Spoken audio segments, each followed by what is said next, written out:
गुरुदेव, मेरे पिताजी के जन्मदिन पर हमने माँ अन्नपूर्णा के सिद्ध पीठ पर हवन करवाया था।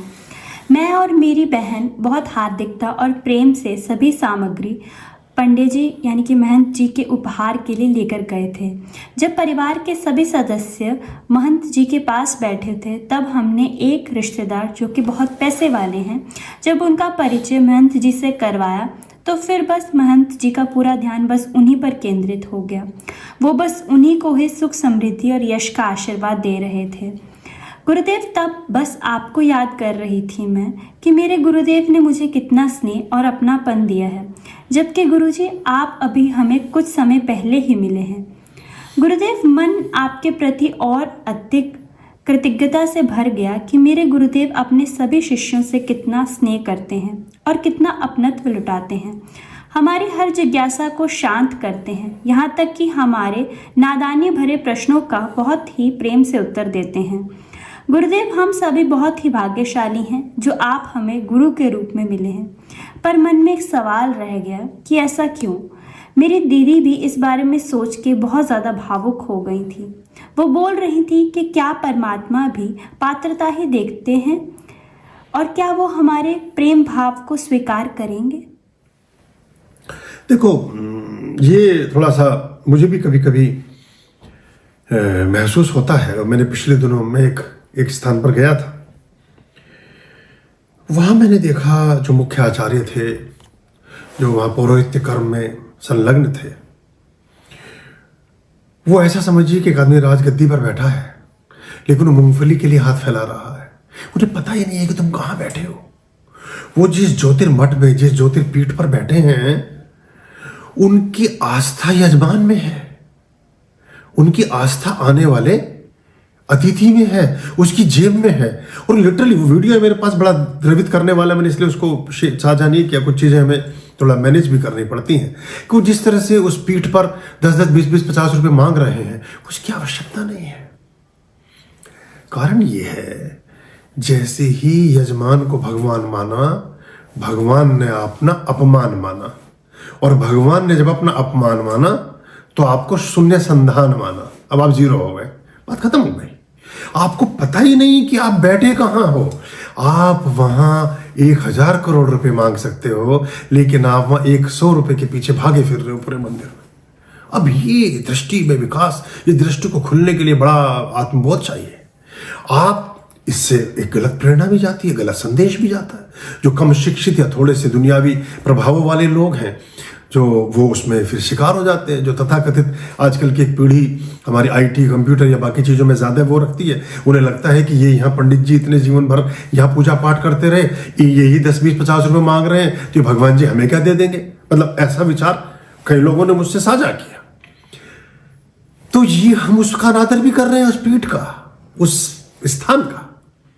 तो जो सच्चा आचार्य होगा, जो सच्चा सदगुरु होगा, वो भगवान के लिए जीता है, वो यजमान के लिए नहीं जीता। यजमान चलाते हैं व्यवस्थाओं को। अब देखिए, बहुत से प्रकल्प, बहुत सी चीजें आप मिलजुल कर चला रहे हैं, बहुत अच्छा है। हम तो कहते हैं, हमारे जो अनुष्ठान होते हैं उसमें प्रश्न ये आता है कि गुरुजी आपके यहाँ से भी कुछ शुल्क की बात होती है। वो शुल्क पर और 100, 200, 500 रुपये आश्रम अपनी तरफ से सब्सिडी कर देता है। अगर आप कभी आकर, कोई भी आदमी आकर अपना हिसाब चेक कर सकता है। आपका आश्रम है वो, आपको जान छुड़ानी भारी हो जाएगी, आपको मुश्किलात में आ जाएंगे। आप आज भी इनकमिंग और आउटगोइंग का हिसाब बैठाएंगे तो आपको फिर समझ आएगा कि अच्छा, ये व्यवस्था ऐसे चलती है। तो जब हम अध्यात्म को सक्रिय रूपेण आत्मसात किया 20 वर्ष पहले, और हमने सोचा विदिशा में काम करेंगे, तो पहले दिन समझ आ गया था कि हमें क्या नहीं करना है। आपके प्रश्न का उत्तर दे रहा हूं, जो आपने भी कहा कि आपका, तो हमारी दृष्टि यजमान की जेब पर नहीं है, यजमान पर नहीं है, भगवान पर है।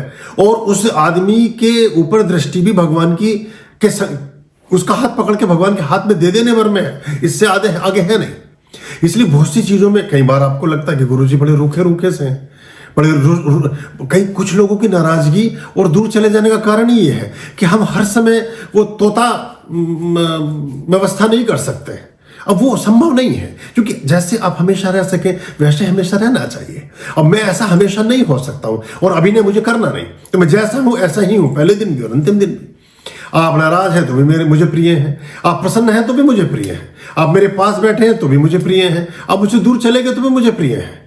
आप परमात्मा के पथ पर लगे रहे, बस यही हमारा उद्देश्य रहता है। तो उस वजह से ये कुछ चीजें प्रतीत होती हैं, पर वो समझना चाहिए उनको।